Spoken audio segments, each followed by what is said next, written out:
என்று வழங்கி ஆயக்கலைகள் 64 ஏய உணர்விக்கும் என் நம்மை தூய ஒரு பளிங்கு போல்வாள் என் உள்ளத்தின் உள்ளே இருப்பவள் கல்விக்கு அதிபதி கலைகளின் நாயகி கலைமகளாம் சரஸ்வதி தேவியின் அருளா நம் பாரத தேசம் கலைகளின் பிறப்பிடமாகவும் கலைகளின் புகலிடமாகவும் கலைகளின் வளர்ச்சிக்கு வித்திடும் ஞான பூமியாகவும் திகழ்ந்து வருகின்றது. மொழிகள் பிறந்ததும் இங்கேதான், கலைகள் பிறந்ததும் இங்கேதான். சிற்ப கலைகள் என்னென்ன, சித்திர கலைகள் என்னென்ன, நடன கலைகள் என்னென்ன, நாதம் கீதம் என்னென்ன, கம்பனும் காளிதாசனும் கவிதை சொன்னது என்னென்ன என்று பாடும் அளவுக்கு நம்முடைய பாரத நாடு கலைகளின் உறைவிடமாக இருக்கின்றது.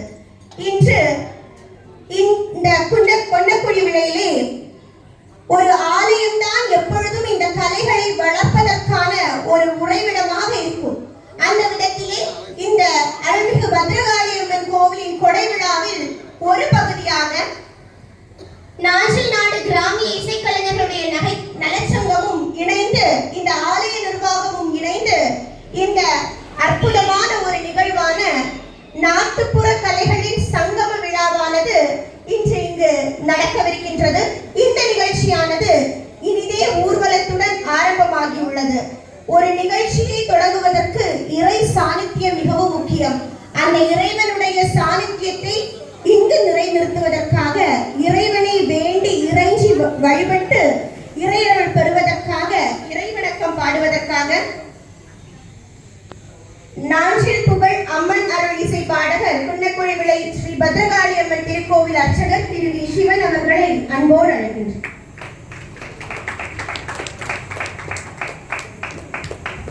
இந்த பாடலுடன் இணைந்து ஏகே ஜெடிசி கலைஞர்கள் இசையை கேட்டுக் கொள்கிறோம். நம்ம கோவிலில் நேற்றுக்கு ஆடியோ முதல்ல சாங் போட்டதும் ஒரு பாட்டு போட்டிருந்தாங்க. அந்த பாட்டு ஜெண்டை இசை கலைஞரும் இந்த பாடலும் சேர்த்து ஒத்துமையாக போச்சு. அப்போ அந்த பாடல் தான் அன்றைக்கி அவங்ககிட்ட ப்ராக்டிஸ் எடுத்து சொல்லியிருந்தோம். அதே போல் அழகாக அவங்க எடுத்து வந்துருக்காங்க.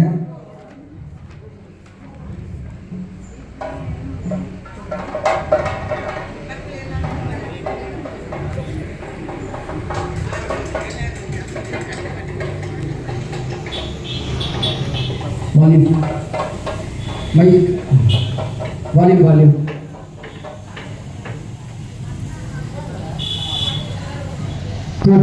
காவிலம்மா குடப்புற தேவியம்மா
போட்ட முதல் பாடல் இந்த பாடல். அத்தனை தேவிகளின் அம்சங்களையும் இங்கு வரவேற்று அத்தனை தேவிகளையும் இங்கு எழுந்தருள செய்யும் விதத்தில் சிறந்ததொரு இறைவணக்கம் பாடியமைக்கு நன்றி. அடுத்ததாக இந்த இறைவனுடைய அருளை இங்கு இருக்கக்கூடிய அறியாமை இருளை அகற்றி தமசோமா ஜோதிர்கமய என்ற விதத்தில் ஞான ஒளியால் இந்த அரங்கனை நிரப்பும் விதத்தில் குத்துவிளக்கு ஏற்றும் நிகழ்வானது அடுத்து நடைபெறவுள்ளது. இந்த குத்துவிளக்கை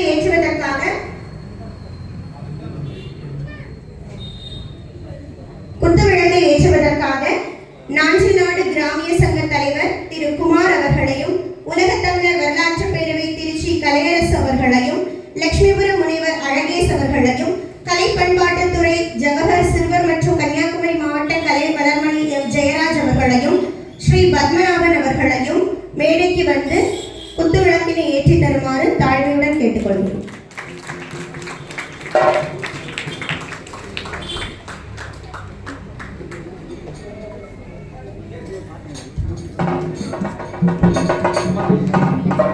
கொல்லக்குடி விளை ஊர் ஆலய நிர்வாகிகளும் மேடைக்கு வருமாறு அன்போடு கேட்டுக்கொள்கிறேன்.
வாழ்த்துறை வழங்கவிருக்கும் அத்தனை சிறப்பு விருந்தினர்களும் மேடையில் அமருமாறு தாழ்மையுடன் கேட்டுக்கொள்கிறேன்.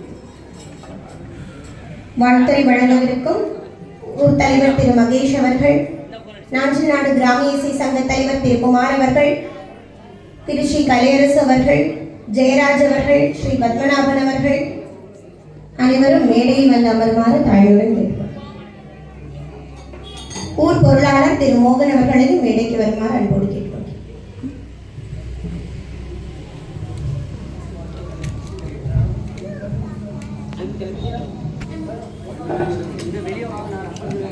கலைத்தாயின் குழந்தையாய் அனைவராலும் வளர்க்கப்பட்டு பல கிராமிய கலைகள் இன்று நாடோடிகளால் கேட்பாரற்று மெல்ல புதைத்து வருகின்ற கலாச்சார முன்னேற்றத்தின் கோர தாண்டவத்தில் இப்படி ஒரு நிகழ்வும் நடந்து வருகின்றது. நாம் இன்று கோவில் திருவிழாக்களை எடுத்துக்கொண்டாலே குத்தாட்டங்களும் ஆர்கெஸ்ட்ராக்களும் ஆபாச நடனங்களும் மலிந்து வரும் இந்த நிலையில் கொல்லக்குடி விளை ஊர் நிர்வாகமானது இந்த நாட்டுப்புற கலை சங்கமத்தை இந்த ஆலய திருவிழாவில் ஒரு பகுதியாக நடத்தியது இந்த காலகட்டத்தில் அவசியமாக இந்த நிகழ்ச்சி அமைகின்றது. இந்த நிகழ்ச்சியில் பெரியவர்களுடைய ஆண்டோர்களின் சான்றோர்களுடைய வாழ்த்துக்கள் புத்துணர்வையும் புதிய உத்வேகத்தையும் இது போன்ற நிகழ்ச்சிகள் மென்மேலும் தொடர்வதற்கான வழிகாட்டுதல்களையும் தரும். எனவே இந்த நிகழ்ச்சியை வாழ்த்துறை வழங்கி இந்த நிகழ்ச்சியானது தொடங்க வைக்கின்றது. முதலாவதாக வாழ்த்துறை வழங்குவதற்கு ஸ்ரீ பத்மநாபன் அவர்களை மேடைக்கு அன்போடு அழைக்கின்றனர்.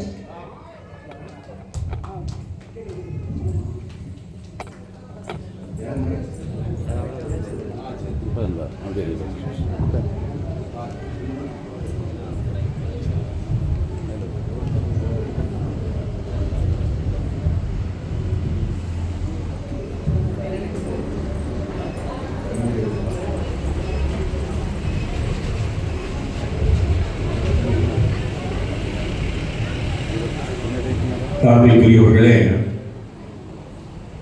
எல்லாம் வல்ல அருள்மிகு மன்னை இந்த கொன்னக்குழிவிளை நன்னகரத்திலே அற்புதமாக கிழக்கு நோக்கி அமர்ந்து அருளாசி வழங்கி கொண்டிருக்கக்கூடிய இந்த அற்புத தலத்திலே இந்த நாட்டிற்கு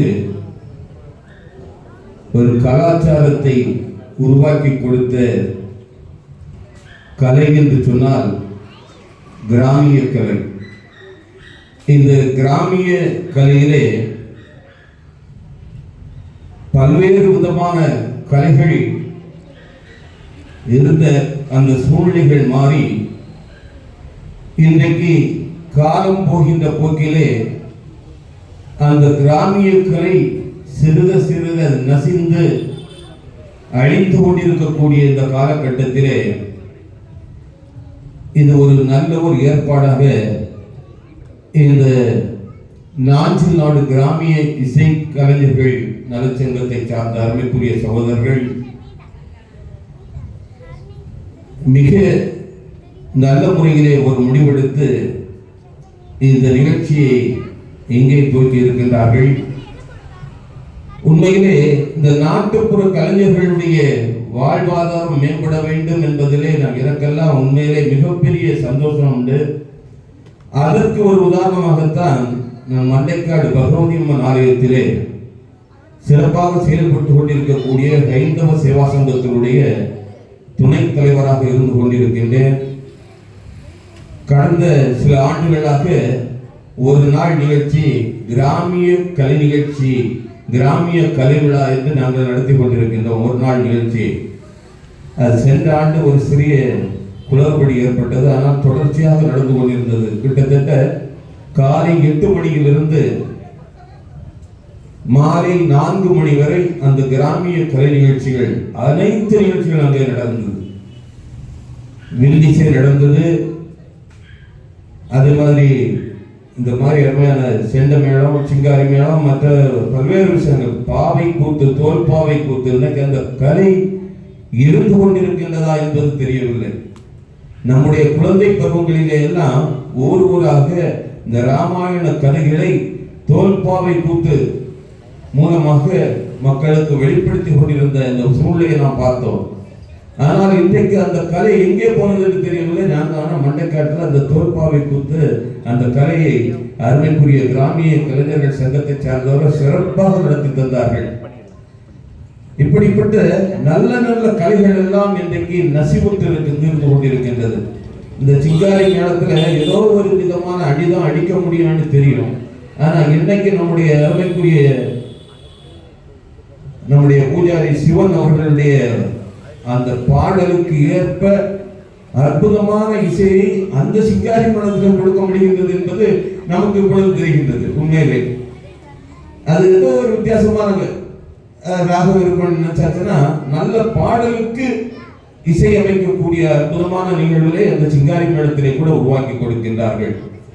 இங்கே பல்வேறு கலைஞர்கள் இங்கே வருகிற இருக்கின்றார்கள். இந்த நிகழ்விலே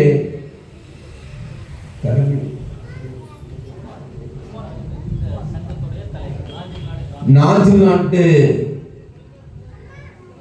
கிராமிய இசை கலைஞர்கள் நலச்சங்கத்தினுடைய மரியாதைக்குரிய தலைவர் அருமைக்குரிய பெருமகனார் குமார் அவர்கள் இங்கே வருகின்றார்கள். அவர்களுக்கு என்னுடைய வணக்கத்தை தெரிவித்துக் கொள்கின்றோம். உலக தமிழர் வரலாற்று பேரவையினுடைய நிறுவனர் அருமைக்குரிய பெருமகனார் முனைவர் கலையரசன் அவர்கள் இங்கே வருகின்றார்கள். கலை பண்பாட்டுத்துறையினுடைய கன்னியாகுமரி மாவட்ட பொறுப்பாளர் ஜெயராஜ் அவர்கள் இங்கே வருகின்றார்கள். அதே போல நம்முடைய நிச்சயபுர கலை அறிவியல் கல்லூரியினுடைய பேராசிரியர் அருமைக்குரிய சகோதரர் அழகேஷ் அவர்கள் இங்கே வருகின்றார்கள். இந்த ஊருடைய தலைவர் அருமைக்குரிய சகோதரர் நம்முடைய பாரதிய ஜனதா கட்சியினுடைய தக்கரை தெற்கு ஒன்றியத்தினுடைய பொதுச் செயலாளர் மகேஷ் அவர்கள் இங்கே வருகின்றார்கள். பொருளாளர் மோகன் அவர்கள், அதே மாதிரி செயலாளர் துணைத் தலைவர் சந்திரன் அவர்கள், அருமைக்குரிய தம்பி எம் காமராஜ் அவர்கள், இந்த நிகழ்வுகளை மிக சிறப்பாக ஒருங்கிணைத்து, உண்மையிலே ரொம்ப கஷ்டம். அந்த அருமைக்குரிய சகோதரர் நம்முடைய ஆலயத்தினுடைய அர்ச்சகர் பன்னிசை புலவர் என்று சொல்லலாம். அற்புதமான பாடல்களை எல்லாம் தெளிவாக, சாமி விராட்ட கோயில்கள் எல்லாம் சாமி வந்துடும், அந்த மாதிரிப்பட்ட அளவிலே அற்புதமாக பாடல்களை எல்லாம் பாடி அத்தனை பேர் பரவசத்தில் ஆழ்த்தக்கூடிய அற்புதமான கலைஞன். அது ஒரு கிராமிய கலையினுடைய வித்தகனாக இருந்து கொண்டிருக்கக்கூடிய அருமைக்குரிய தம்பி சிவன் அவர்கள் இங்கே இருந்து கொண்டிருக்கின்றார்கள். அவர்களோடு இங்கே நல்ல யூடியூபர்கள் எல்லாம் வருகை வந்திருக்கின்றார்கள். என்னுடைய பாசத்திற்குரிய சகோதரர் ஜெயக்கண்ணன் அவர்கள் இங்கே இருந்து கொண்டிருக்கின்றார்கள். அதே போல ஆன்மீகம் தொலைக்காட்சியினுடைய அருமைக்குரிய சகோதரர் விஜயகுமார் அவர்கள் வருகை வந்திருக்கின்றார்கள். இன்னும் நல்ல புகைப்பட கலைஞர்கள் எல்லாம் இங்கே வருகை வந்திருக்கின்றார்கள். கலைக்காக துவக்கப்பட்டிருக்கக்கூடிய ஒரு அற்புதமான ஒரு நிகழ்வு. உண்மையிலே இந்த நிகழ்ச்சி சிறப்பாக அமைய வேண்டும். கிராமிய கலைஞர்கள் நலன் பாதுகாக்கப்பட வேண்டும். அதற்காக எந்த விதமான பணிகளை அவர்கள் செய்தாலும் அவர்களோடு உடனிருந்து ஒத்துழைப்பு கொடுப்பதற்கு நாங்கள் எல்லாம் தயாராக இருந்து கொண்டிருக்கின்றோம் என்பதிலே எந்த விதமான ஐயப்பாடும் கிடையாது. கிராமிய கலை நம்முடைய பாரதத்தினுடைய ஒரு கலாச்சாரம், பண்பாடு. அது நிச்சயமாக போற்றி பாதுகாக்கப்பட வேண்டும். இந்த அற்புதமான நிகழ்வை இந்த மேடையிலே துவங்கி இருக்கக்கூடிய அருமைக்குரிய நம்முடைய நாஞ்சில் நாடு கிராமிய இசைக்கலைஞர்கள் நலச்சங்கத்தினுடைய அத்துணை பொறுப்பாளர்கள், நிர்வாகிகள் அனைவருக்கும் என்னுடைய அன்பான வாழ்த்துக்களை தெரிவித்துக் கொண்டு ஒரு ஆள் மறந்துட்டேன். இந்த நிகழ்ச்சியை மிக சிறப்பாக ஒருங்கிணைத்து கொண்டிருக்கக்கூடிய அருமைக்குரிய சகோதரி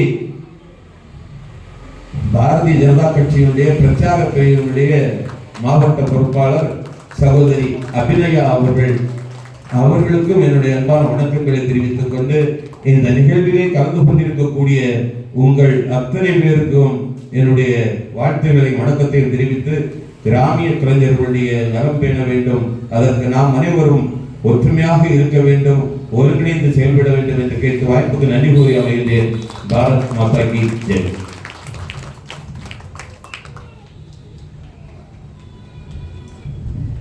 கிராமிய மற்றும் நாட்டுப்புற கலைகளின் முக்கியத்துவத்தையும் அந்த கலைகள் மேன்மேலும் நம்முடைய பாரத தேசத்தில், நம்முடைய தமிழகத்தில் காலூன்றி நிற்பதற்கான அத்துணை முயற்சிகளையும் முன்னெடுக்க வேண்டும் என்று சிறந்த முறையில் வாழ்த்திய ஸ்ரீ பத்மநாபன் அவர்களுக்கு நன்றி. அடுத்ததாக நாஞ்சில் நாடு கிராமிய இசை சங்க தலைவர் திரு குமார் அவர்கள் வாழ்த்துக்களை வழங்குவார்.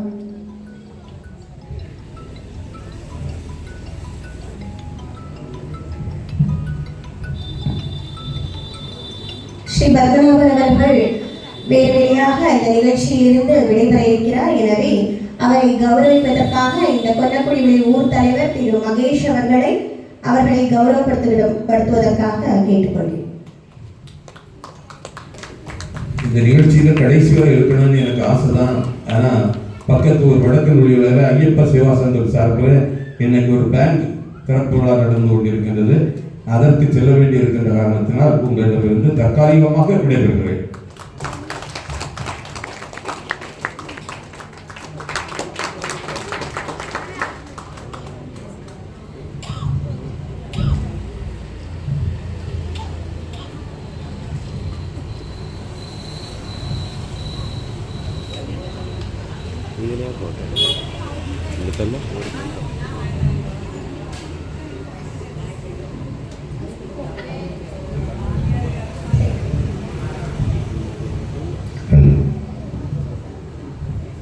அனைவருக்கும் நன்றி. இந்த கிராமிய கலையை ஊக்குவிக்கும் வண்ணமாக நடைபெறுகின்ற இந்த நிகழ்ச்சி, அதுவும் ஒரு அம்மாவினுடைய ஆலயத்திலே வைத்து நடைபெறுகிறது என்று சொன்னால் அது அதைவிட சிறப்பு என்று சொல்லலாம். தாய் இல்லாமல் இந்த உலகத்திலே வேறு யாரும் இல்லை. அடியேன் ஒரு வில்லிசை புலவர். அதோடு இந்த நாஞ்சில் நாடு கிராமிய இசை சங்கம் என்று சொல்லுகின்ற இந்த சங்கத்தை பற்றி ஒரு சில வார்த்தைகளை அடியேன் முதலாக சொல்லியாக வேண்டும். மதிப்பிற்குரிய தலைவர் அவர்கள் சொல்லியது போல இந்த கலையானது நாளுக்கு நாள் அழிந்து கொண்டே வருகிறது. எத்தனையோ புது புது கலைஞர்கள் ஒரு புறம் உருவாகினாலும் அந்த கலையானது நிலைத்து நிற்கவில்லை. ஏனென்று சொன்னால் இந்த கலைஞருடைய வாழ்வு என்று சொல்லுகின்ற இடம் குறுகிய ஒரு வட்டத்திற்குள்ளே தான் இந்நாள் வரைக்கும் இருந்து கொண்டிருக்கிறது. இன்றைக்கும் ஒரு 5 வில்லிசை குழுவை இங்கு ஏற்பாடு செய்திருந்தோம். 4 நையாண்டி மேளத்தை ஏற்பாடு செய்திருந்தோம். தப்பட்டை கலைஞர்கள், செண்டமேள கலைஞர்கள், இன்னும் பல பேரை ஏற்பாடு செய்திருந்தோம். இதுல என்ன வெளியில சொன்னா வெக்கக்கேடு. திங்கட்கிழமை முதல் சனிக்கிழமை வரை தொழிலுக்கு செல்லுகிறார்கள். திங்கள் செவ்வாய் புதன் என்று சொன்னால் அம்மங்குடையாகிவிடும். வியாழன் வெள்ளி சனி என்று சொன்னால் மானங்குடையாகிவிடும். இந்த கலைஞர்கள் ஞாயிற்றுக்கிழமை ஒரு நாள் மட்டுமே வீட்டில் உள்ளார்கள். இது எப்போ? மாசி பங்கினி சித்திரை அது வரைக்கும் தான். வைகாசி ஆயிடுச்சுன்னா இவன் பொத்துன்னு கிளம்பிடுவான். அதுக்கப்புறம் தொழிலும் இல்லை, ஒன்றும் இல்லை. என்ன சொல்லலாம், இந்த ஒரு 4-5 மாதமும் ஓன்னு இருப்பான். போன் அடிச்சா எடுக்க மாட்டான். ஏன்? பிஸி. கேட்டால் சொல்லுவான், அந்த ரேடியத்தில் நான் எங்கே போட்டு எடுக்க முடியும், வைக்க முடியும் அப்படின்னு சொல்லுவான். ஆனால் ஒரு பக்கம் பிஸி தான். ஆனால் மறுபுறம் பார்க்கின்ற பொழுது இவர்களுடைய நிலையானது மிக மிக மிக அகல பாதாளத்துக்கு போய் சென்றுவிடும். அப்படிப்பட்ட நிலையில் தான் இந்த கலைஞர்கள் இன்றைய வாழ்க்கை தரம் இருந்து கொண்டிருக்கிறது. அதை அரசு மேன்மைப்படுத்த வேண்டும் என்பதையும் சொல்லிக்கொண்டு இந்த நிகழ்ச்சியிலே அருமை தம்பி சிவா அவர்கள் எங்களுடைய சங்கத்தை நாடி நாங்கள் தம்பியும் நாங்களுமாக சில வார்த்தைகளை கலந்து பேசினோம். அந்த சமயத்திலே இந்த கலைஞர்களுக்கு எந்த விதமான ஒரு அவார்டை கொடுக்கலாம் என்ற ஒரு வார்த்தையை தம்பி முன்வைத்தார்கள். அப்பொழுது நம்ம இந்த கலையினுடைய ஒரு மூலையிலே இருந்து கொண்டிருப்பது, தமிழை வளர்த்தது முருகப்பெருமான் என்று சொன்னால், அந்த முருகப்பெருமானுடைய புகழை இந்த நாட்டிலே எடுத்து சொல்லியவர்களில் ஒருவரான அம்மா அவ்வையார் அம்மா. அப்பதான் நாங்க சொன்னோம், தம்பி அவ்வையார் அம்மா விருது நாம எல்லாருக்கும் கொடுக்கலாம், எல்லாருக்குமே அது பொருந்தும், கலைக்கும் பொருந்தும், இந்த தமிழுக்கும் அது பொருந்தும் என்று சொன்னோம். இந்த அவ்வையார் அம்மா இந்த பத்திரகாளி அம்மாவை போல ஒரு பிறவி எடுக்கப்பட்டவர் தான் இந்த அம்மா. இந்த அம்மா நம்முடைய கன்னியாகுமரி மாவட்டம் வந்துவிட்டு அவர்கள் மீண்டும் வெளியிலே அவர்கள் செல்லவில்லை. அவர்களை பற்றி இப்பொழுதும் பலவிதமான ஆராய்ச்சிகள் நடந்து கொண்டுதான் இருக்கிறது. அந்த அவ்வையார் அம்மா என்று சொல்லுகின்ற அந்த அம்மா சீதப்பாலிலே ஒரு திருக்கோவில் இருக்கிறது. ஆடி மாதம் பெண்கள் எல்லாம் சென்று கொழுக்கட்டை தயார் செய்வதும் படைப்பதும் வழிபடுவதும் என்று ஒரு நிலை இருக்கிறது. ஆனால் அந்த அவ்வையார் அம்மாவுடைய மூலஸ்தானம் என்று சொல்லுகின்ற திருத்தலத்திலே அடியே ஒரு பூஜாரியாக இருந்து கொண்டிருக்கிறேன். மலையிலே பெரிய பாறையை குடைந்து அந்த பாறைக்குள்ளே அவ்வையார் அம்மா இன்றைக்கும் இருந்து கொண்டிருக்கிறார்கள். அந்த அவ்வையார் அம்மாவுக்கு ஆண்களை பிடிக்காது. அவ்வையார் அம்மாவுடைய உருவத் தோற்றத்தை பார்த்தால் வயதான ஒரு கிழவி போலே உள்ள உருவத் தோற்றத்தில் தான் இந்த அம்மா இருந்து கொண்டிருக்கிறார், நாம் அனைவருக்கும் பார்க்கின்ற ஒரு பார்வைக்கு. ஆனால் அவ்வையார் அம்மா ஒரு வயதான பெண் அல்ல, இளம் வயதுடையவர்கள் தான். ஆனால் இந்த ஆண்களுடைய பார்வையிலிருந்து தப்ப வேண்டுமே என்ற ஒரு எண்ணத்தோடு அம்மா உருமாறப்பட்டவர்கள் தான் வயதான ஒரு கோலம். அப்படிப்பட்ட ஒரு சிறப்பு வாய்ந்த தெய்வம் என்றே சொல்ல வேண்டும். தமிழை வளர்த்தவர்கள், கலையை வளர்த்தவர்கள். அப்படிப்பட்ட இந்த அம்மாவினுடைய விருதை கொடுக்கும்படியான ஒரு நிலை அருமை தம்பி சிவா அவர்களும் இந்த பொன்னக்குடி பத்திரகாளி அம்மாவினுடைய பிரஸ்டாக விளங்கி கொண்டிருக்கின்ற மதிப்பிற்குரிய தலைவர், செயலாளர், பொருளாளர், ஏனைய வரி உறுப்பினர்கள், ஊரவர்கள் அனைவரும் சேர்ந்து ஏற்பாடு செய்யப்பட்ட இந்த நிகழ்ச்சிக்கு எங்களுடைய நாட்டுப்புற கலை, அதாவது நாஞ்சி நாட்டு கிராமிய சங்கத்தையும் இணைத்து நடத்தப்பட்ட இந்த நிகழ்ச்சிக்கு எங்களுடைய சங்கம் 2021 ஆரம்பமானாலும் அது போதிய வளர்ச்சி இல்லாமல் இருந்து கொண்டிருந்தது. இன்றைக்கும் அப்படித்தான் இருந்து கொண்டிருக்கிறது. ஆனாலும் கலைஞர்களை தேர்வு செய்து கலைஞர்களை அழைத்து வந்து இந்த நிகழ்ச்சி நடத்துவதற்கு ஏற்பாடு செய்த அருமை தம்பி சிவா அவர்களுக்கும் இந்த கோவில் கமிட்டியர் அனைவருக்கும் போதிய நன்றியை தெரிவித்துக் கொண்டு எனக்கு பேசுவதற்கு வாய்ப்பளித்த அனைவருக்கும் நன்றி வணக்கத்தை அள்ளி தெரிவித்துக் கொள்கிறேன்.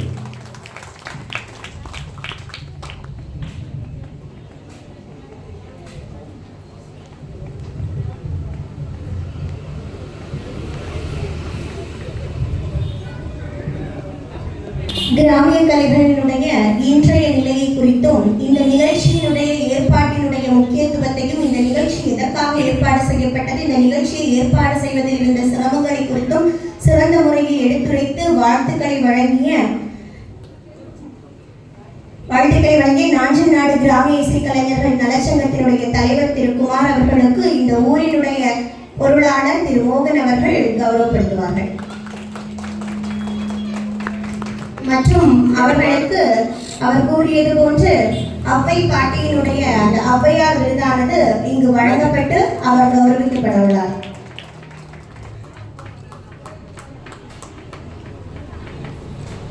கொஞ்சம் தள்ளி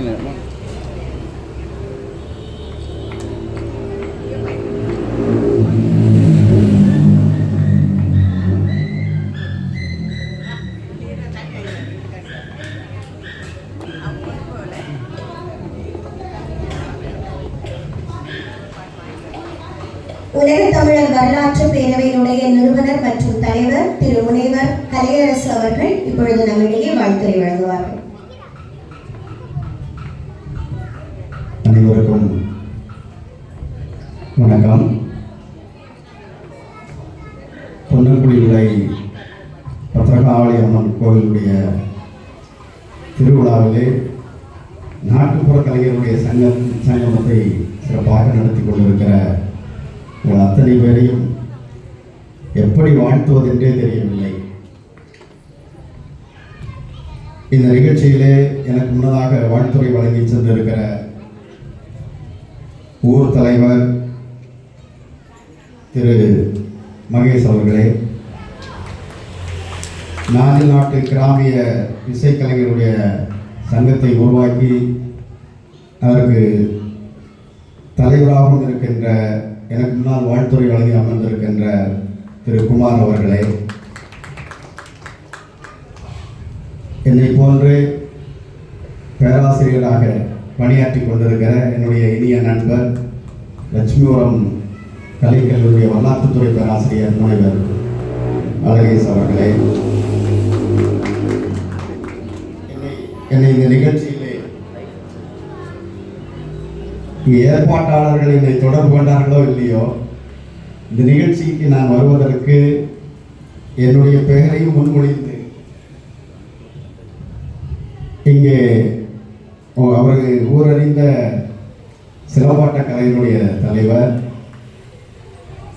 நடசாரி சிலம்பம் என்ற ஒரு சிலம்ப கழகத்தை உருவாக்கியவர், 12 காலமாக சிலம்பு கலையை வளர்த்து கொண்டிருக்கிற நம்முடைய அவருக்கு ஒரு மிக தமிழ்நாடு அரசுடைய பட்டம் கடல் வலைமணி என்ற பட்டம் கூட வழங்கியிருக்கிறார்கள் மதிப்பிற்குரிய ஜெயராஜ் அவர்களே, இங்கே நிகழ்ச்சியை தொகுத்திருந்திருக்கின்ற அபிநயா அவர்களே, எனக்கு முன்னால் அமர்ந்திருக்கின்ற பெரியோர்களே, சிறார்களே, இங்கே நடன நிகழ்ச்சியை நடத்துவதற்காக காத்திருக்கிற அந்த நிகழ்ச்சியுடைய ஏற்பாட்டாளர் மெரினா அவர்களே, உங்கள் அத்தனை பேருக்கும் காலை வணக்கத்தை தெரிவித்துக் கொண்டு, ஒரு கோவில் திருவிழாவில் இது போன்ற நிகழ்ச்சிகளை ஏற்பாடு செய்திருப்பது என்பது பாராட்டுதலுக்குரியது.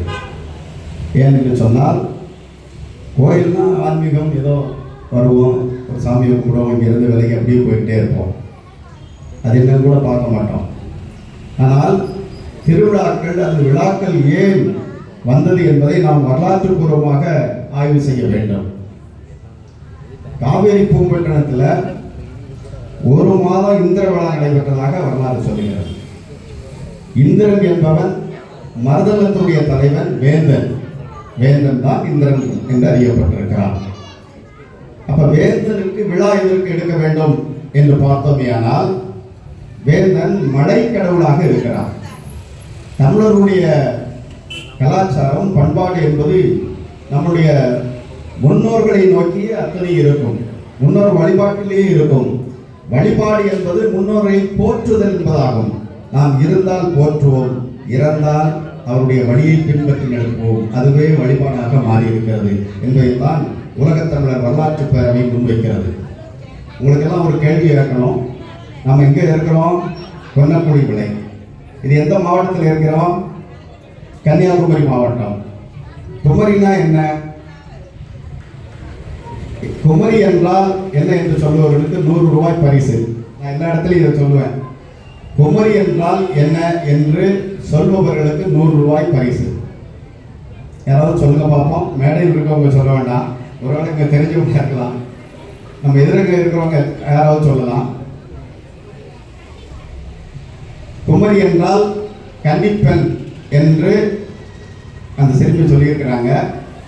ஆனால் அது சரியான விடை அல்ல. குமரி என்றால் கன்னிப்பெண் என்று ஒரு விடையும் இருக்கிறது. ஆனால் உண்மையிலே கன்னிப்பெண்ணுக்கு ஏன் குமரி என்று வந்தது அப்படிங்கிறது தான் என்னுடைய கேள்வி. இப்போ குமரி என்றால் என்ன? யாராவது? நம்ம குமரி மாவட்டத்தில் இருக்கிறோம். இதை கண்டிப்பாக நம்ம தெரிந்து வைத்துக்க வேண்டும். குமரி மாவட்டம் என்பது இன்றைக்கு ஒரு மாவட்டமாக சுருங்கி இருந்தாலும் வரலாற்று பூர்வமாக அது ஒரு கண்டமாக இருந்திருக்கிறது. குமரி கண்டம். அதைத்தான் வெளிநாட்டு ஆய்வாளர்கள் லெமூரியா கண்டம் என்று சொல்கிறார்கள். ஆனால் நம்முடைய ஆய்வாளர்கள் எல்லாம் அதை லெமூரியா என்று ஏற்றுக்கொள்ளவில்லை, குமரி கண்டம் என்றே சொல்கிறார்கள். யாராவது 100 ரூபாய் பரிசு பெறுவதற்கு யாராவது ஆண்டிருக்கீங்களா? இல்லை என்பதை அந்த 100 ரூபாய் எனக்கே வச்சுக்கிறேன். குமரி என்பதற்கு என்ன நான் பதில் சொல்றேன். அதாவது இந்த உலகம் எப்படி தோன்றி இருக்கிறது என்பது அறிவியல் சொல்லுகிறது இல்லையா? அறிவியலோடு சேர்ந்து நம்ம ஆன்மீகமும் இருக்கிறது. நம்ம ஏற்றுக்கொண்டாக வேண்டும். இந்த சூரியன் என்பது ஞாயிறு, தமிழ்ல ஞாயிறு என்ற அர்த்தம். இந்த ஞாயிறு அதிலிருந்து வெடித்து சிரம்பிய ஒரு சிறு பந்து தான் என்னது? பூமி. அது இந்த நிலம், நாம் உயிர் வாழ்கின்ற நிலம். அதுல வெப்பத்திலிருந்து வந்தா என்ன செய்யும்? குளிரணும். அது குளிர்ந்த பகுதியில் தான் உயிரினங்கள் தோன்றும். அதற்கு முன்னதாக பயிரினங்கள் தோன்றும். பயிரினங்கள் தோன்றி உயிரினங்கள் தோன்றி இருக்கிறது. அப்ப முதலில் குளிர்ந்த பகுதி நம்முடைய குமரி கண்டம் என்ற நிலப்பகுதி.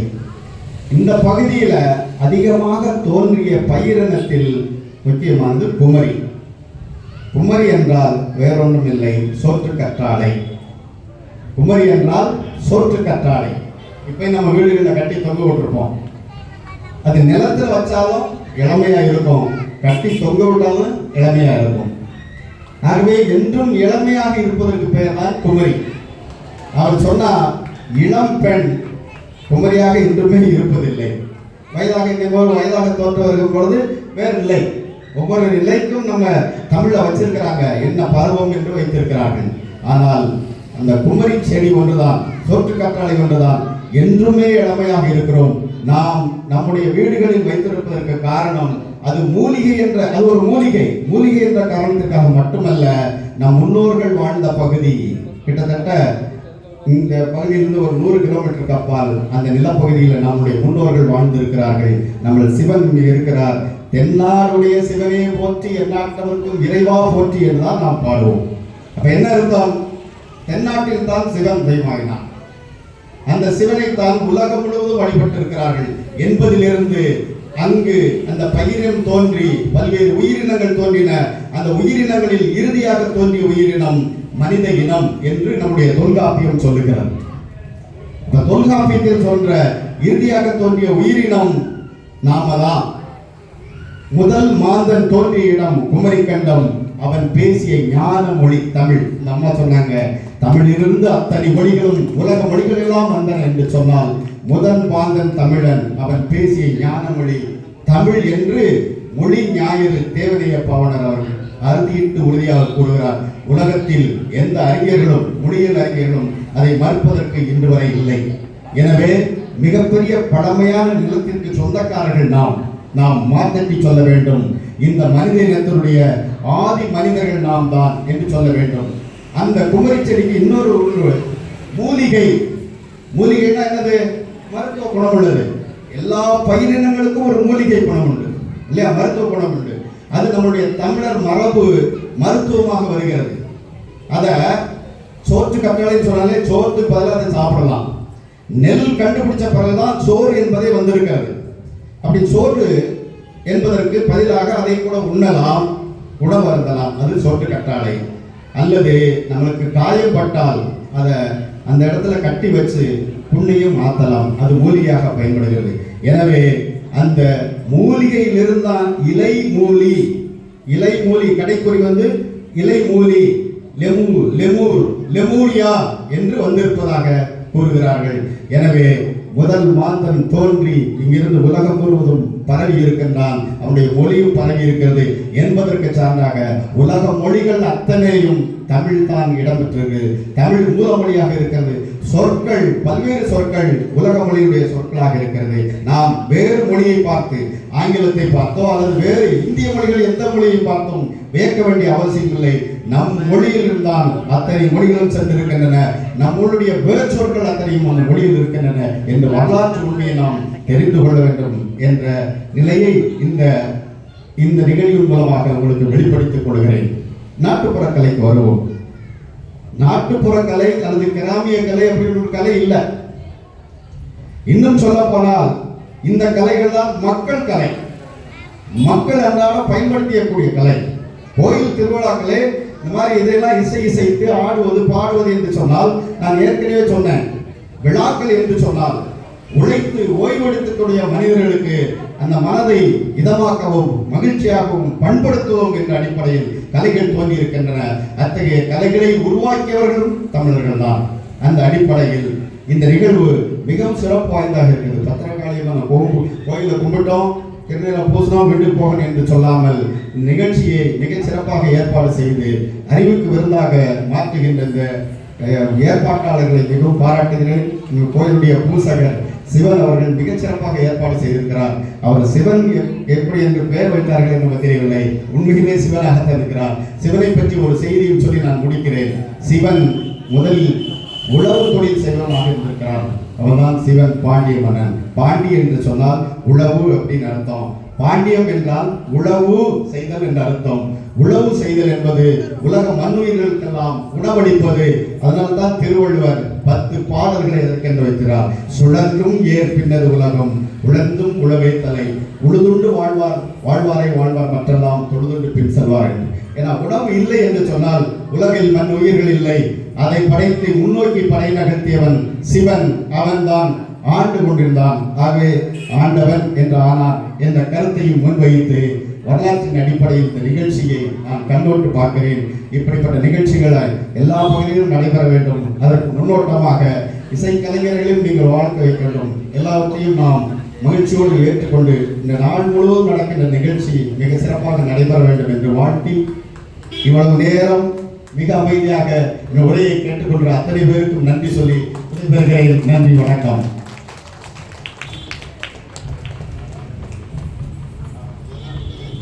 திருவிழாக்கள் மற்றும் நாட்டுப்புற கலைகளின் வரலாற்றினையும் பாரத தேசத்தின் அடிப்பாதமாக விளங்கும் நம்முடைய குமரி மாவட்டத்தினுடைய பெயர் காரணத்தையும் சிறந்த முறையில் எடுத்துரைத்து சிறந்ததொரு வாழ்த்துரை வழங்கிய முனைவர் கலையரசு அவர்களுக்கு நன்றி.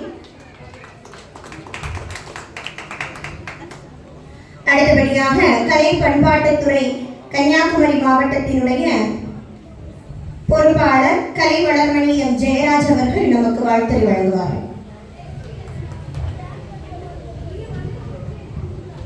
அனைவருக்கும் இனிய காலை வணக்கம். ரொம்ப மகிழ்ச்சியா இருக்கிறது. ஏற்கனவே எனக்கு முன்னால பேசினவங்கெல்லாம் மிக சிறப்பான செய்திகளை சொல்லி அமர்ந்திருக்கிறாங்க. அது அனைத்துமே உண்மை. தொடர்ச்சியாக நான் கூறக்கூடிய ஒரு தகவல் பார்த்தீங்கன்னா, மரம் செடி கொடிகள் எல்லாமே ரொம்ப பச்சை பசேல்னு இருக்குது. நம்ம அதை பார்க்குறோம், மகிழ்கிறோம், அதை அனுபவிக்கிறோம், எல்லாமே செய்கிறோம். அதற்கு காரணம் என்ன அப்படின்னு பார்த்தோம்னா, நமக்கு கண்ணுக்கு தெரியாமல் அதனுடைய வேர்கள் மிக ஆரோக்கியமாக இருக்குதுன்னு அர்த்தம். எந்த ஒரு மரம் செடி கொடிகளுக்கும் அந்த வேர் ஆரோக்கியமாக இருந்தால் மட்டுமே நம்ம வெளியில பார்க்குற அந்த பச்சை பசேல் நிறங்களும் நமக்கு தேவையான காய் கனி கொடுக்கணும் சிறப்பாக இருக்கும். அதே போலதான் நாம் மனித இனம் வெளியில எவ்வளவு அழகா ஆரோக்கியமா இருக்கிறோம்னா அதுக்கு காரணம் நமது மனது. எப்படி மரம் செடிகளுக்கு வேர் போலவோ அதே மாதிரி நமக்கு மனது அப்படிங்கிறது ரொம்ப ரொம்ப முக்கியம். இந்த மனது எவ்வளவு மகிழ்ச்சியா இருக்குதோ அந்த அளவுக்கு எண்ணங்கள் தூய்மையா இருக்கும், நம்ம உடல் அழகாகவும் ஆரோக்கியமாகவும் இருக்கும். அப்படிப்பட்ட மனம், இப்ப மரம் செடி குடைகளுக்கு என்ன செய்யறோம்னா உரம் வைக்கிறோம், தண்ணீர் விடுகிறோம். அதே தான் நம்ம முன்னோர்கள் செய்து வச்ச இந்த வேலை. கலை, விளையாட்டு, இது மாதிரியான விஷயங்களை பொழுதுபோக்க வச்சாங்க. ஒரு கலைகளை நிகழ்த்துவதற்கும் பார்த்து ரசிப்பதற்கும் வாய்ப்புகளை ஏற்படுத்தினாங்க. எப்போ ஒரு மனிதன் மகிழ்ச்சியா இருக்கிறான்னா பல விஷயங்களை கண்டு ரசிக்கும் போது, அதே நேரம் அதை பிறர் ரசிக்கிறவனா செய்யும் போது, நிச்சயமாக கலைகளை கைதட்டி ரசிக்கும் போது பார்த்தீங்கன்னா நமக்குள்ள ஒரு மிகப்பெரிய உற்சாகம் ஏற்படும். அந்த உற்சாகம் தான் நமக்கு உடல்ல நோய் எதிர்ப்பு சக்தியா அதிகரிக்குது. எனவே நமது முன்னோர்கள் இந்த கலைகள், விளையாட்டுகள் இதெல்லாமே அமைச்சது இருக்குன்னா நம்ம மனதை ஆரோக்கியமாக்கிறதுக்கு, நம்ம மனம் ஆரோக்கியமா இருக்கிறதுனால நம்ம உடல் ஆரோக்கியமாகவும் இளமையாகவும் என்றும் அழகாகவும் இருக்கும். அந்த வகையில் இந்த மண்ணிற்கு இன்றைய தினம் இந்த மண்ணிற்கு வர்ற எல்லாருக்குமே மரம் செடிகளுக்கு தேவையான உரம் போட்டு நமது மனதுக்கு தேவையான நல்ல சிந்தனைகள், நல்ல கருத்துக்கள் கண்களுக்கு விருந்தளிக்க இன்று காலை முதல் மாலை வரை இந்த நிகழ்ச்சி ஏற்பாடு செய்திருக்கிற இந்த கோவில் நிர்வாகத்தாருக்கும் இந்த கோவிலில் பூஜை செய்து வரும் திரு சிவன், நமது கிராமிய கலைஞர் அவர்களுக்கும் எனது மனமார்ந்த நன்றியை தெரிவித்துக் கொள்கிறேன். மற்றொரு தகவல் என்ன சொன்னாங்க, கலை பண்பாட்டுத்துறைன்னு.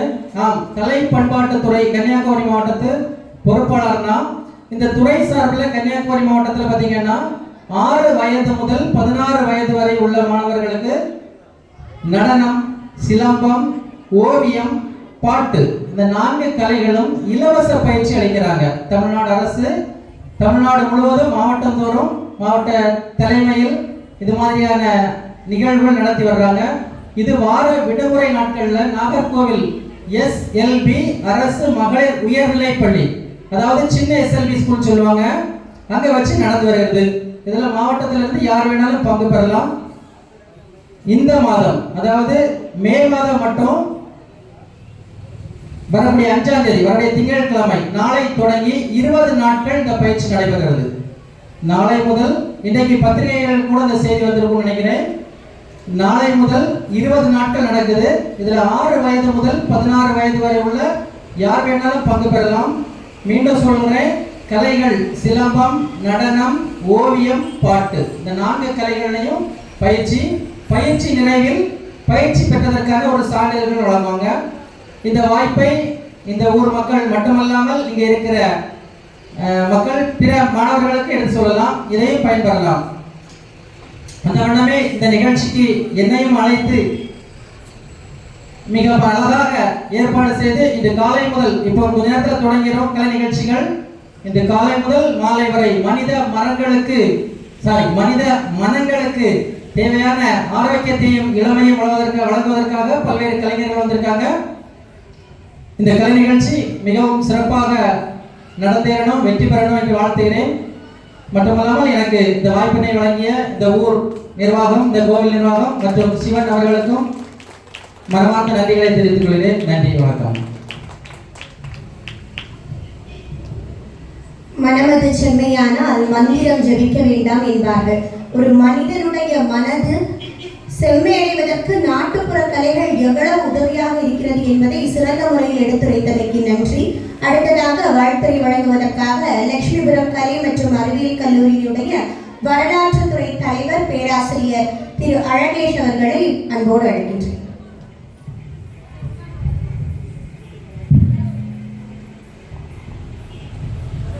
நாஞ்சில்நாடு கிராமிய இசைக்கலைஞர்கள் நலச்சங்கம் மற்றும் நமது ஆலயம் இணைந்து நடத்தும் நாட்டுப்புற சங்கமம் நிகழ்ச்சியினுடைய அந்த வாழ்த்தரங்கத்திலே தலைமையேற்று நடத்தி கொண்டிருக்கின்ற ஊர் தலைவர் மற்றும் ஊர் பொருளாளர் மகேஷ் மற்றும் மோகன் அவர்களை,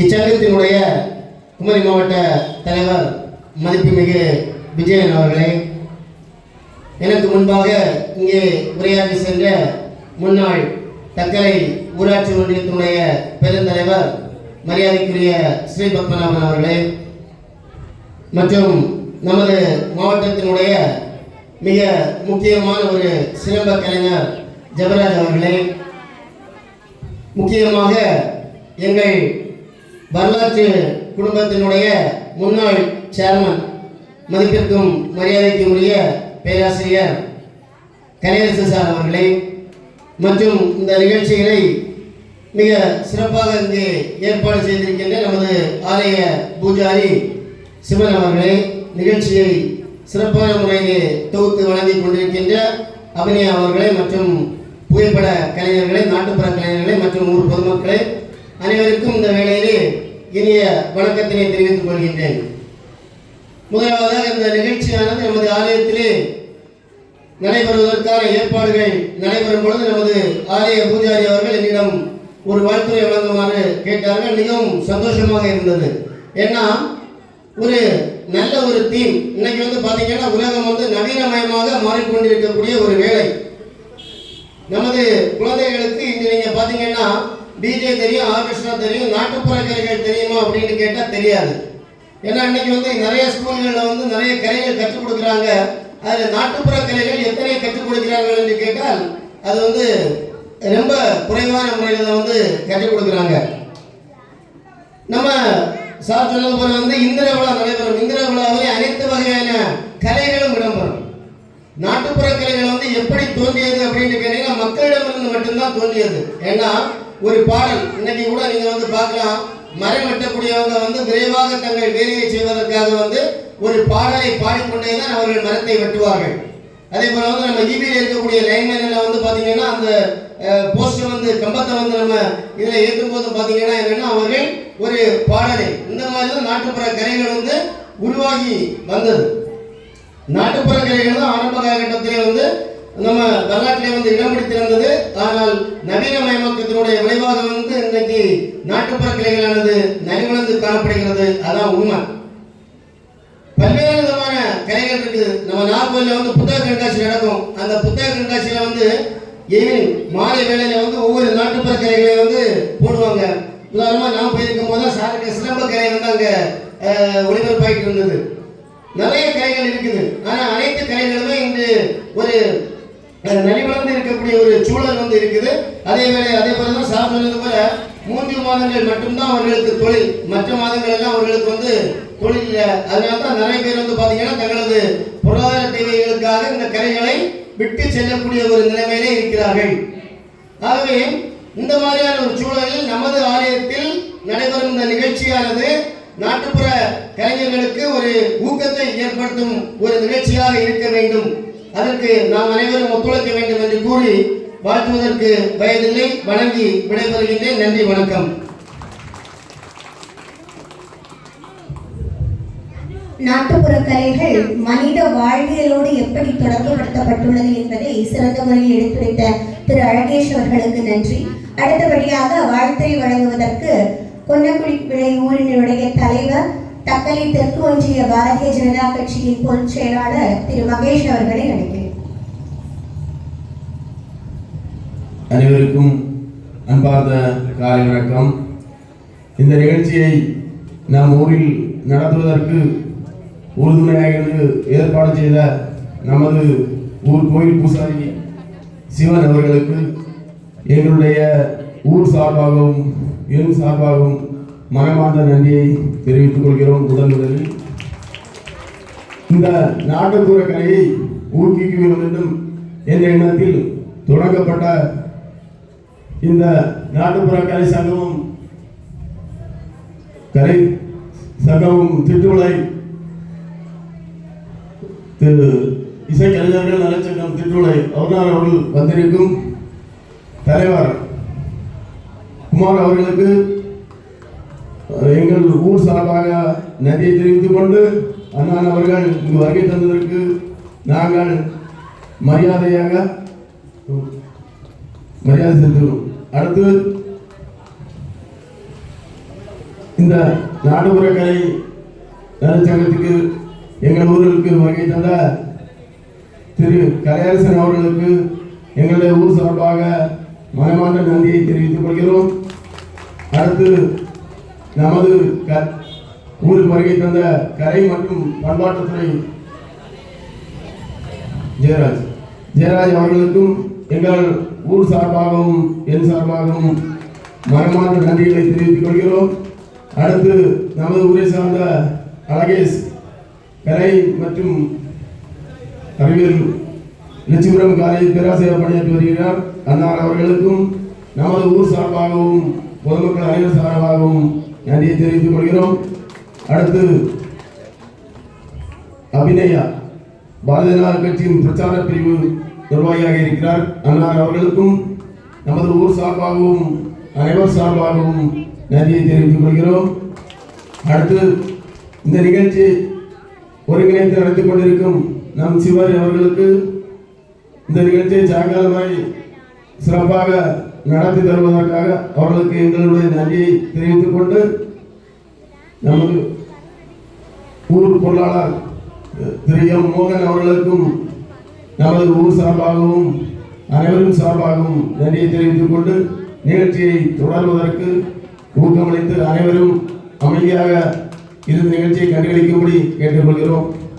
நன்றி.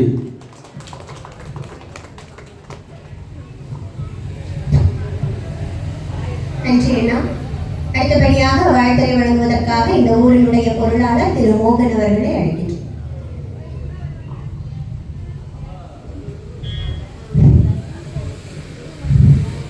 அனைவருக்கும் வணக்கம். இந்த நாட்டுப்புற கலை நிகழ்ச்சிகளை இங்கே நடத்தி தருவதற்காக வருகை புரிந்துள்ள அத்தனை கலைஞர்களுக்கும் முதலில் நான் வணக்கத்தை தெரிவித்துக் கொள்கிறேன். அவர்களை வரவேற்று மகிழ்வதில் பெரும் மகிழ்ச்சி அடைகின்றோம். அடுத்ததாக ஒரு சின்ன விஷயத்தை மட்டும் சொல்லி, அதாவது சில வருடங்களுக்கு முன்பு ஒரு மூதாட்டி அவர்கள், அதாவது கோவில் இல்லை என்றால் கலை இல்லை என்று இங்கே பெரியவர்கள் சொன்னார்கள். அதுதான் 100க்கு 100 உண்மை.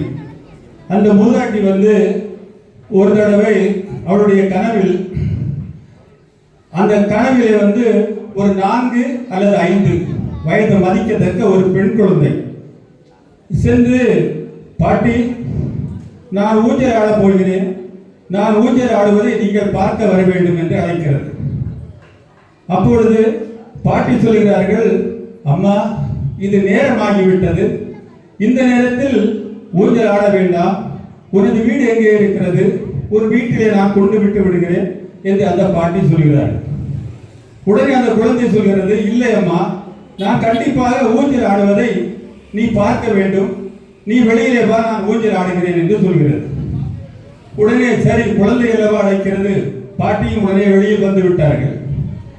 வந்த உடனே இதோ இந்த கிணத்தின் மீது இருக்கின்ற இந்த கம்பத்தில் சேலையில் ஊஞ்சல் கட்டி அந்த குழந்தை ஊஞ்சல் ஆட தொடங்கிவிட்டது.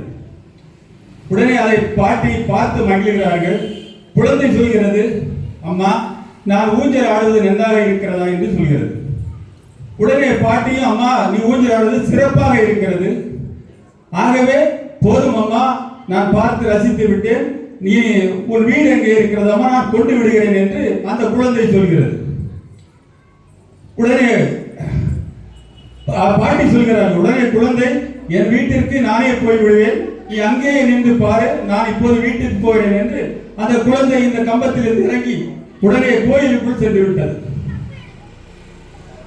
ஆக நமது ஆலயம் இல்லை என்றால் இந்த நாட்டுப்புற நிகழ்ச்சி இல்லை என்று பெரியவர்கள் சொன்னதன் காரணமாக இந்த குழந்தையானவள் சாதாரணமான தாய் அல்ல. நமது ஆலயத்தில் இருக்கின்ற நமது அன்பு தெய்வம் ஸ்ரீ பத்ரகாளி அம்பாள் குழந்தையாகவும் தாயாகவும் தெய்வமாகவும் இருந்து நம்மை எல்லாம் வழிநடத்தி ஒருங்கிணைத்து இப்படிப்பட்ட ஒரு அற்புதமான ஒரு திருவிழாவை எடுப்பதற்கு நமக்கு உள்ளத்தில் பலமும் உடலில் ஆரோக்கியமும் அந்த அள்ளிக் கொண்டிருக்கின்றார்கள் இந்த தாயார். அப்படிப்பட்ட இந்த தாயார் பொதுவாக ஆலய விழாக்களில் அம்பிகையானவள் அருள் பாதிப்பது அதிகம் என்று சொல்வார்கள்.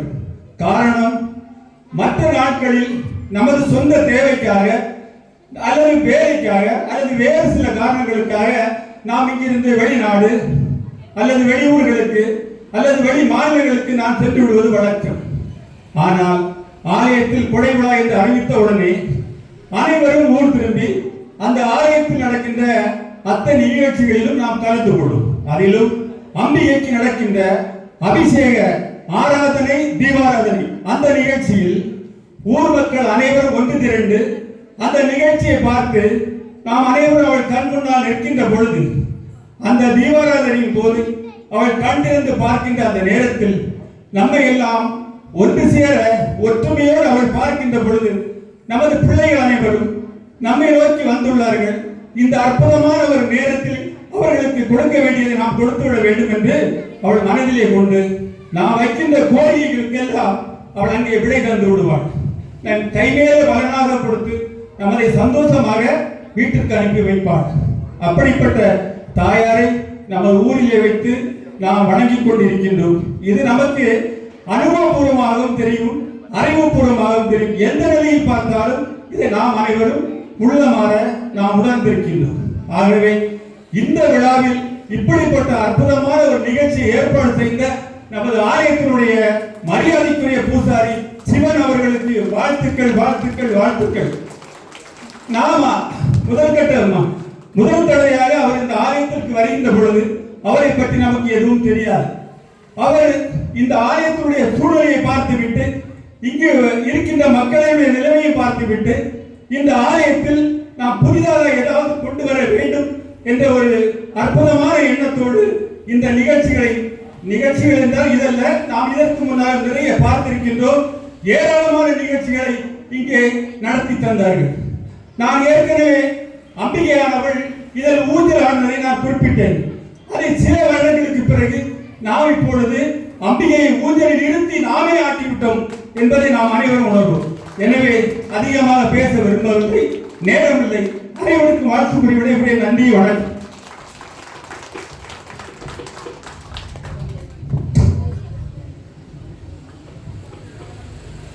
ஆலய கலைகளுக்கும் ஆலயத்திற்கும் ஆதி பராசக்திக்கும் என்ன தொடர்பு என்று அழகாக எடுத்துரைத்தமைக்கு நன்றி. ஆன்மீகம் தான் நம்முடைய பாரத தேசத்தின் முதுகெலும்பு, நம்முடைய உயிர் நாடி. சுவாமி விவேகானந்தர் கூறுகிறார், என்று ஆன்மீகம் நம்முடைய பாரத தேசத்தில் செத்து போகின்றதோ அன்று நம்முடைய பாரத தேசமே செத்துவிடும் என்கிறார். ஆன்மீகம் நம்முடைய பாரத தேசத்தின் முதுகெலும்பாக, அதை நம்முடைய பாரத தேசத்தை வழிநடத்தி செல்லக்கூடிய ஒரு முக்கிய ஆதாரமாக இருக்கின்றது. இந்த ஆன்மீகத்தை மக்களிடையே எடுத்து சொல்ல வேண்டும் என்றும் சுவாமி விவேகானந்தர் கூறுகிறார். பாரத நாட்டில் அரசியல் சோசியலிச கருத்துக்களை பரப்பும் முன் ஆன்மீக கருத்துக்களினுடைய வெள்ளம் பெருக்கெடுத்து ஓட செய்ய வேண்டும். மடங்களிலும் காடுகளிலும் புராணங்களிலும் பொறிந்து கிடக்கின்ற அற்புதமான கருத்துக்களை வெளிக்கொணர்ந்து இந்த பாரதம் முழுவதும் வாரி வாரி இறையுங்கள் என்று அன்றே அறைகூவல் விடுத்தார் சுவாமி விவேகானந்தர். ஆனால் இன்றோ ஆலயங்களுடைய நிகழ்ச்சிகளில் ஆன்மீக உரைகளுக்கான முக்கியத்துவம் குறைந்து வருகின்றதோ என்ற எண்ணம் நிச்சயமாக வலுப்படுகிறது. இந்த நாட்டு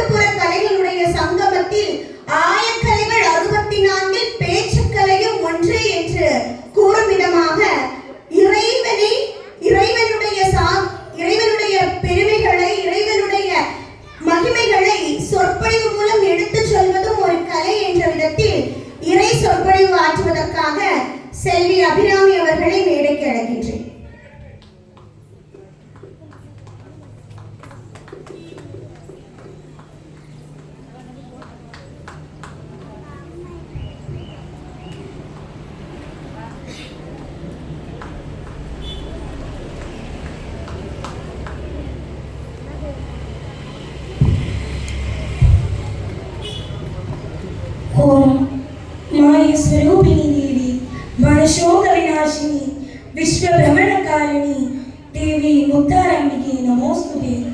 மாயையின் வடிவானவளும் பக்தர்களுடைய சோகங்களை தீர்ப்பவளும் இந்த உலகமே உண்டாவதற்கு காரணமாக இருக்கும் அன்னை பத்ரகாளியம்மனின் மலர்பாதங்களை தொட்டு வணங்கி அருள்மிகு பத்ரகாளியம்மன் திருக்கோவில் மற்றும் நாஞ்சில் நாடு கிராமிய இசை கலைஞர்கள் நலச்சங்கம் இணைந்து நடத்தும் இந்த அற்புதமான நாட்டுப்புற கலை சங்கத்திலே என்னை பேச அழைத்து இந்த நல்லதொரு வாய்ப்பினை எனக்கு நல்கிய சிவம்ஜி அவர்களுக்கும் ஊர் நிர்வாகிகளுக்கும் பொதுமக்களுக்கும் எனது அன்பான வணக்கத்தை தெரிவித்துக் கொள்கிறேன். பிரதிபோதிதாம் பகவதா நாராயணேன ஸ்வயம் ஞாசேன பிரதிதாம் புராண முனினாம் மத்யே மகாபாரதம் அத்வைதாமிருதவர்ஷிணீம் பகவதீம் அஷ்டாதசாத்யாயினீம் அம்ப त्वामनुसन्तधामि பகவத்கீதேவத்வேஷினீம் என்று கீதா மாதாவையும் வணங்கி இந்த உலகிற்கு வழிகாட்டும் ஸ்ரீமத் பகவத்கீதை என்ற தலைப்பிலே எனது சிற்றறிவுக்கு எட்டியவரை உங்கள் முன் எடுத்து எவலாம் என வந்துள்ளேன். ஸ்ரீமத் பகவத்கீதை குருக்ஷேத்திர போர்க்களத்திலே இரு புறங்களிலும் யுத்த வீரர்கள் யுத்த சன்னத்தராய் அணிவகுத்து நிற்க போர் கருவிகள் முழங்க யுத்தம் மூழ்கின்ற அந்த வேளையிலே உபதேசிக்கப்பட்டதுதான் இந்த ஸ்ரீமத் பகவத்கீதை. இந்த ஸ்ரீமத் பகவத்கீதை ஏன், எதற்கு, எங்கு, யாரால் யாருக்கு உபதேசிக்கப்பட்டது என்று அறிந்து கொள்ள வேண்டியது மிக அவசியமாகிறது. இந்த போர்க்களத்திலே தர்மத்தின் பக்கம் நின்ற அர்ஜுனன் எதிர்புறம் நிற்கும் போர் வீரர்களை பார்த்து மனம் குழம்பி போகிறார். காரணம், தனது பாட்டனும் பரம ஞானியுமான பீஷ்மாச்சாரியர் அங்கே நிற்கின்றார்.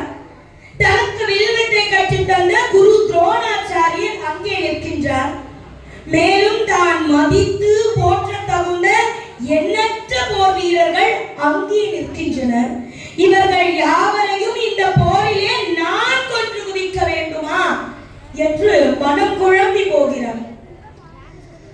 எதிரிகளை கண்ட மாத்திரத்திலேயே தனது காண்டீபத்தை இறுக பற்றிக் கொள்ளும் அர்ஜுனனின் கரங்கள் இன்று சோர்ந்து விடுகின்றன. பாசத்தால் கட்டுப்பட்ட அர்ஜுனன் தனது காண்டீபத்தை நழுவ விடுகிறார்.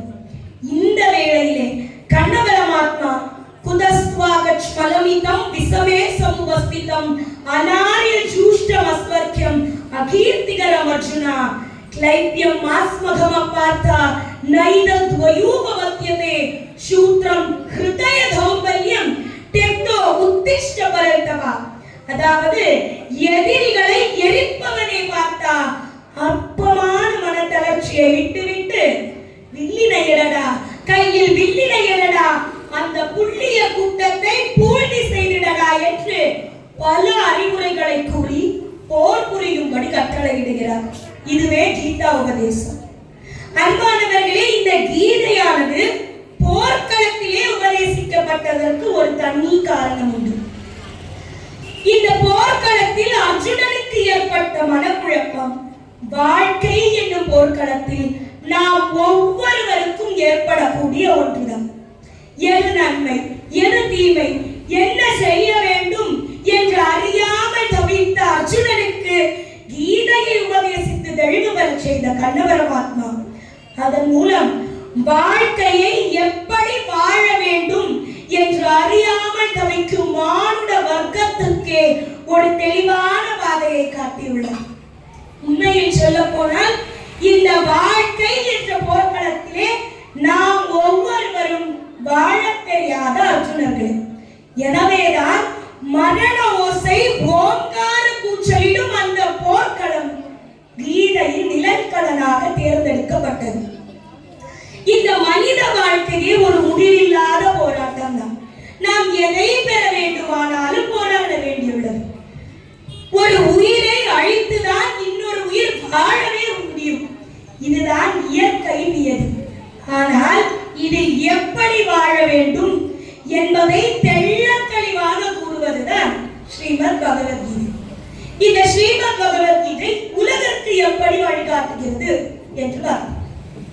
இந்த கீதையின் மிக உன்னதமான, எனக்கு மிகவும் பிடித்த பாடல் கர்மண்யேவாதிகாரஸ்தே மா பலேஷு கதாச்சன மா கர்ம பலஹேதுபூ மா தே சங்கோஸ்வ கர்மணி. அதாவது வினையாற்ற கடமைப்பட்டுள்ளார்.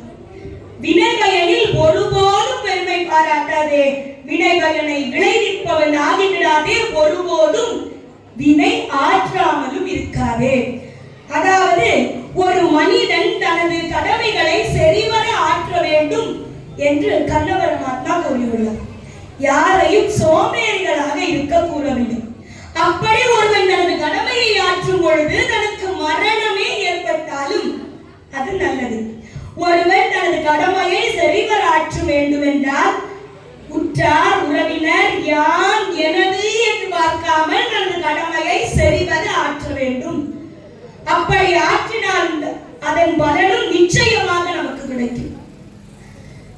தான் ஆற்றும் கடமை நல்லதாக இருப்பின் கிடைக்கும் பலனும் நல்லதாகவே இருக்கும். தான் செய்யும் கர்மங்கள்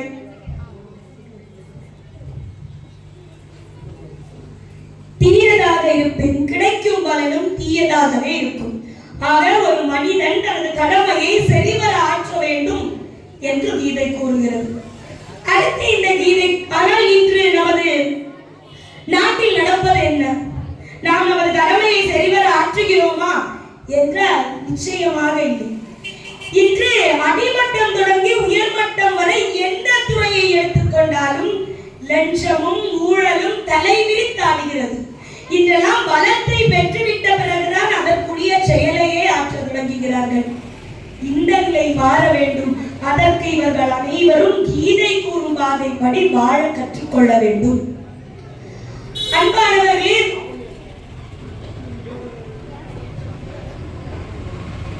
ஆக நாம் ஒவ்வொருவரும் கீதை கூறும் அந்த வழியைப்படி நடப்போம் என கேட்டு விடைபெறுகிறேன். நன்றி, வணக்கம்.